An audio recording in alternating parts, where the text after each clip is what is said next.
Hey, what's up, Raider Nation? What's up, YouTube? Listen, this is an improv video. Last night I dropped a video just breaking down week 5 for the Raiders. And in that video at the end, I mentioned that we had breaking news last night that John Gruden got fired. So the interim coach is going to be Rich Bisaccia. Hope I'm pronouncing his name right.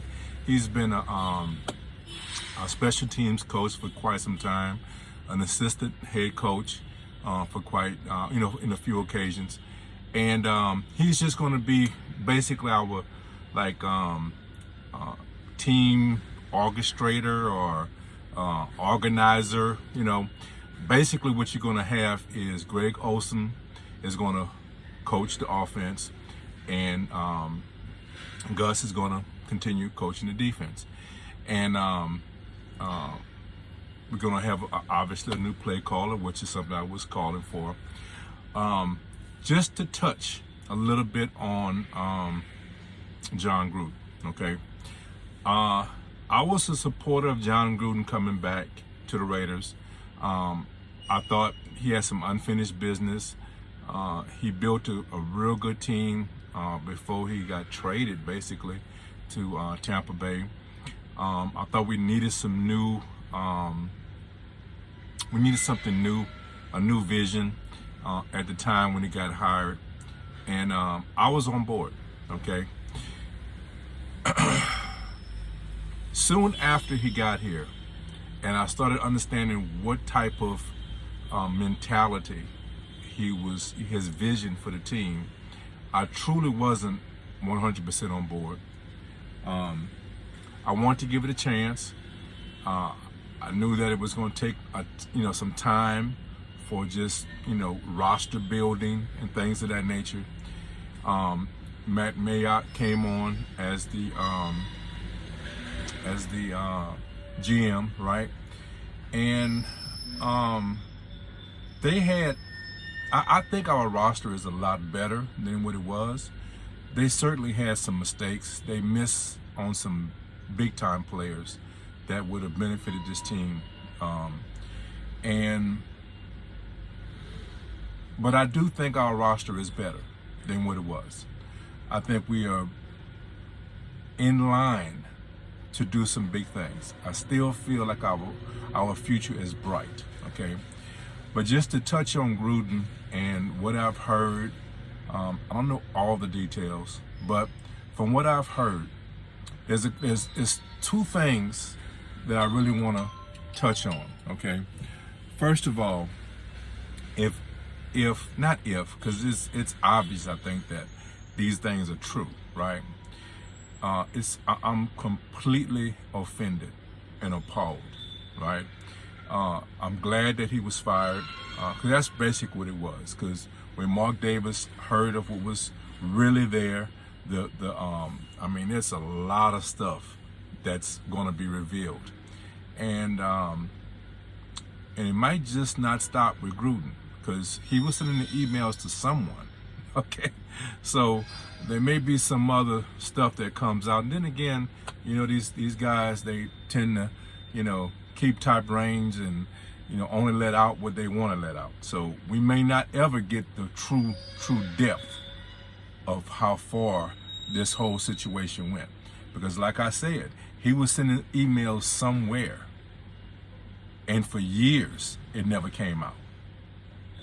You know what I'm saying? So that's something that's going down the road. So I'm happy that Mark, once he got the information, that he acted swiftly, and he basically, I wasn't obviously in the meeting, but just based on what I've heard, he pretty much forced, Gruden's hand, right? And I like that. I like that our owner made a quick decision and rectified the situation. And on top of that, he saved him some money, because by him resigning, he didn't have to pay him his contract. The guy still had 5 years on his contract, with a lot of money. I think it was $50 million left, because I think he signed for $100 million, right?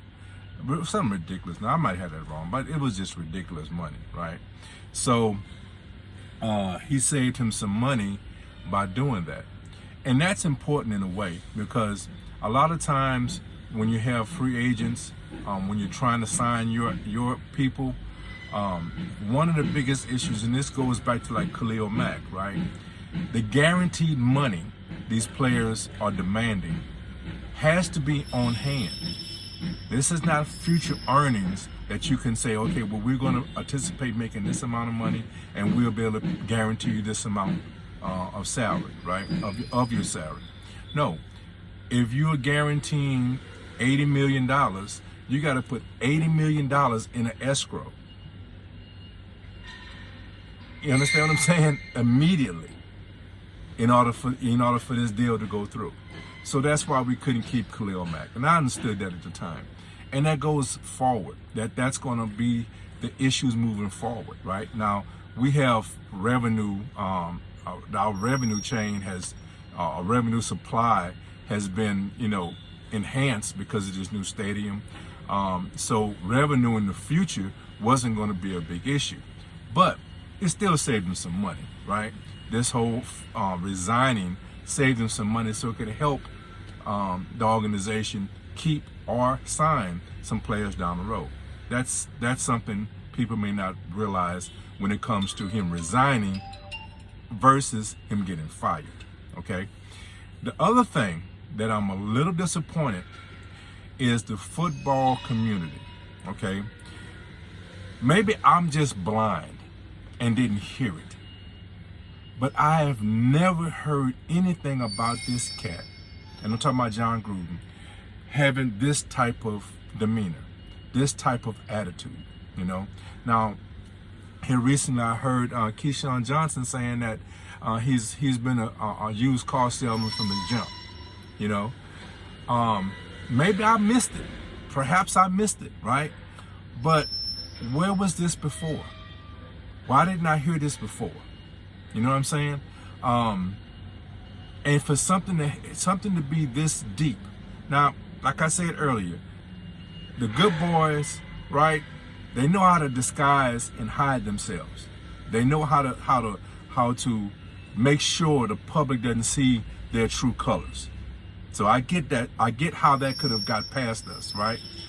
But there was enough players, enough commentators, just organization personnel that should have seen something, right?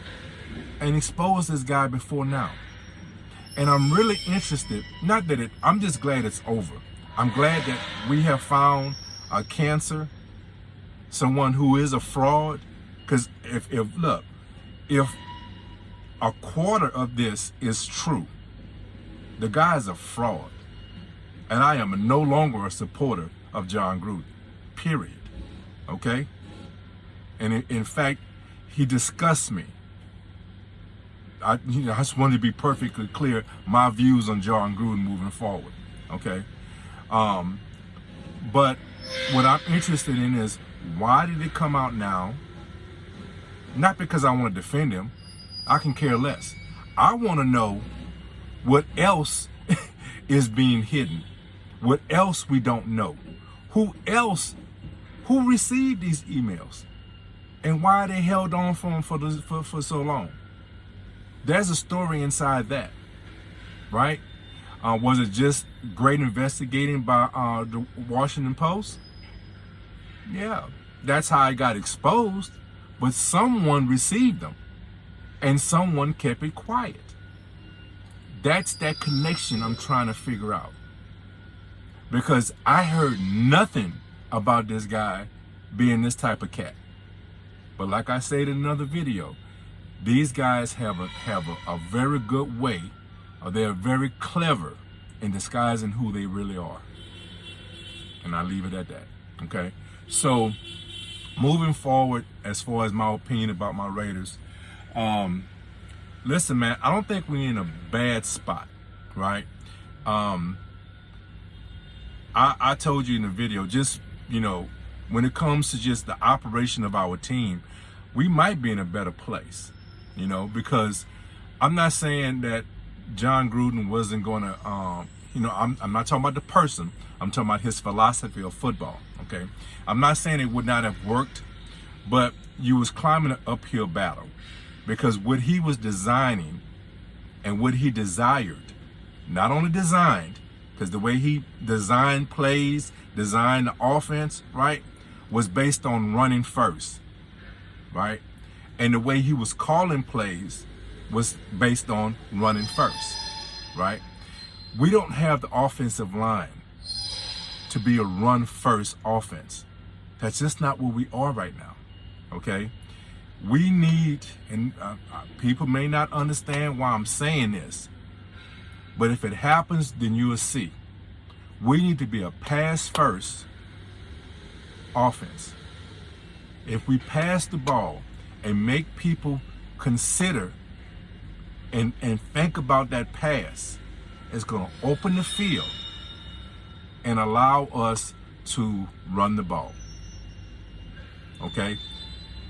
Traditional way of thinking is that you use the run to set up the pass. Okay? But that's not always the way you go. You have to go with your personnel. And our personnel, and what this is what I see. When I look at film, this is what I see. We pass block a much more consistent rate. I'm trying to get loaded, guys. That's why that's why I'm always looking back. We pass block a lot more consistently than we run block. Carr has the opportunity to get the ball out of his hands, right? Whenever we have issues with pass blocking. So that's why I feel like we need to run, we need to pass in order to set up the run, okay?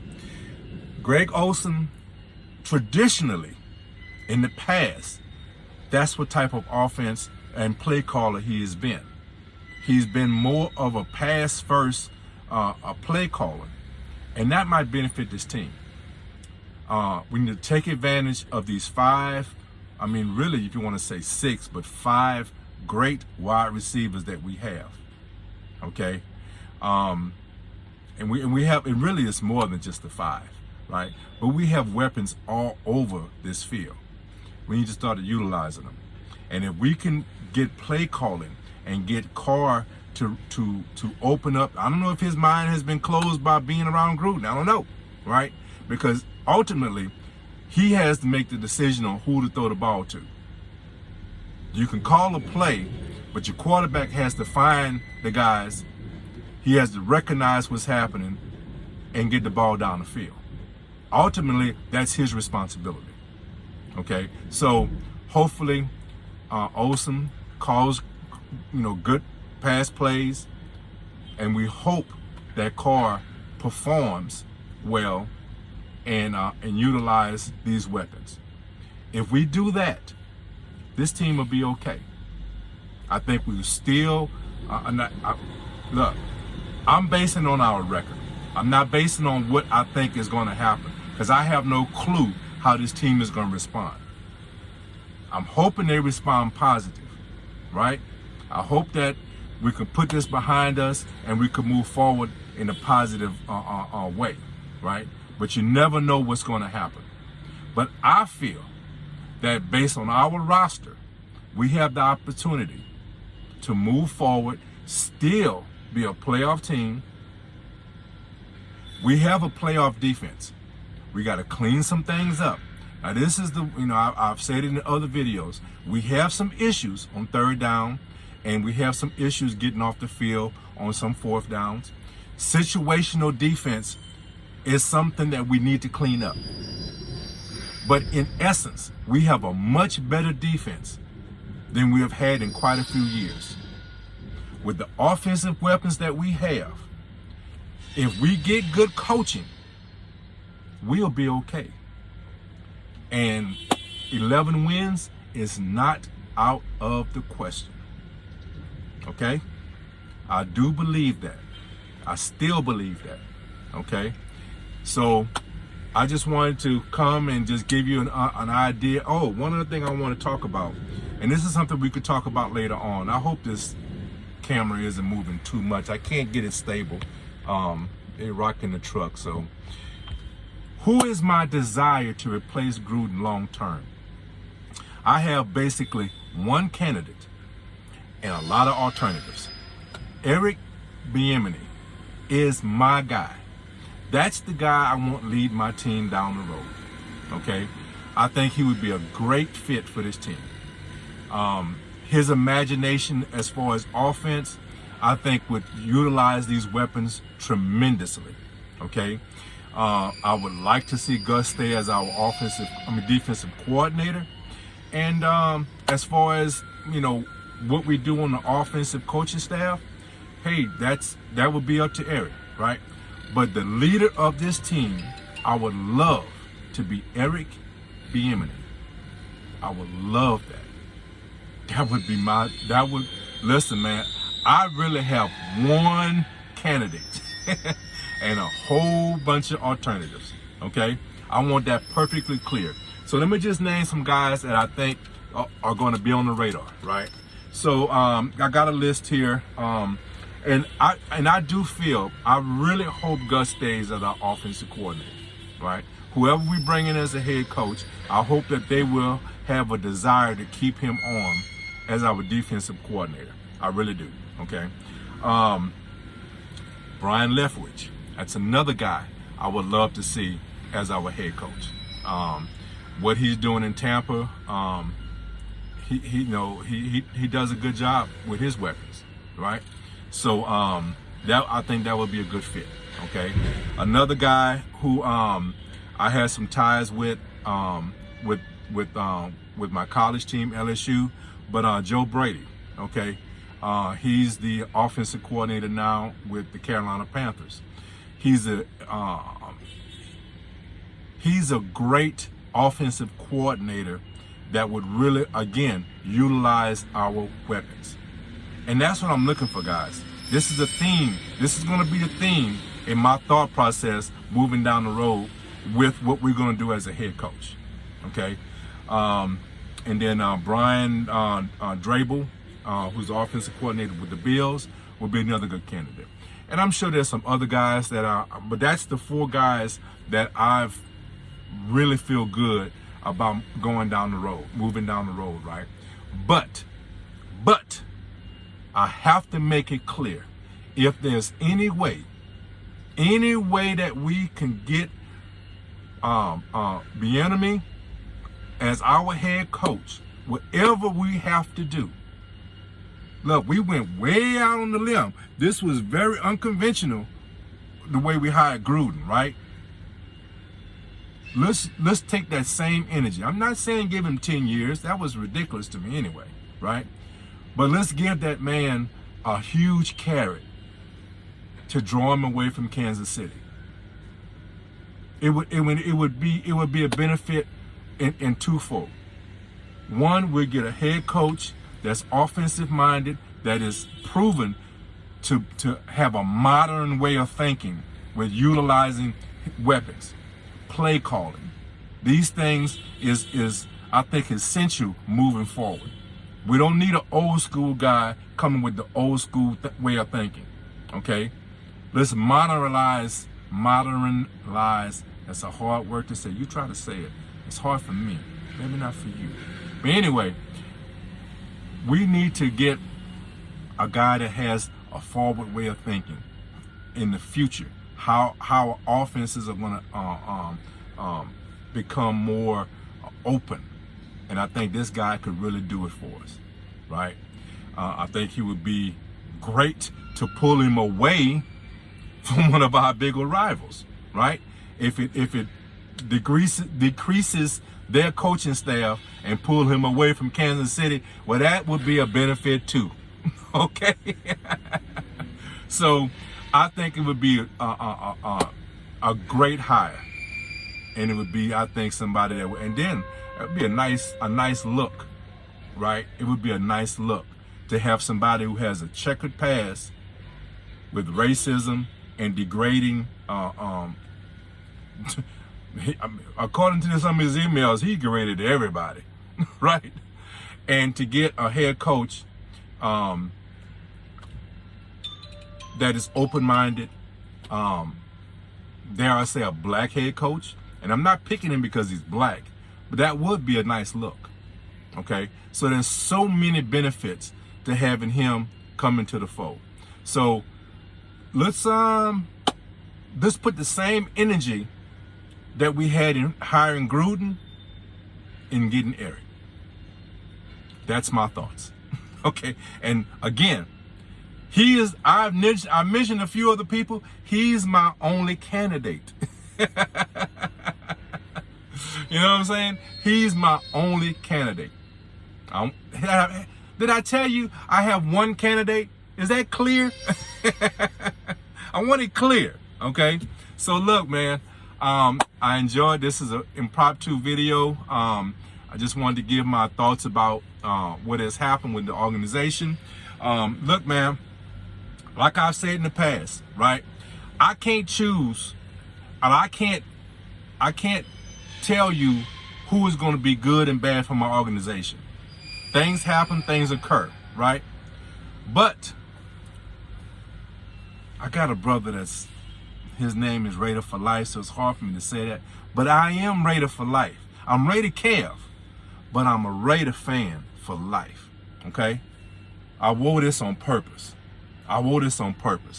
This wasn't just, I'm out and about, and I wanted everyone to know I'm Raider Nation, baby. Good days and bad days, I am Raider Nation. So I want that known, okay? So look, guys, like always in my videos, guys, take care of each other, love each other, be blessed. And Raider Kev, Raiders. Hi, Eric. I'm out.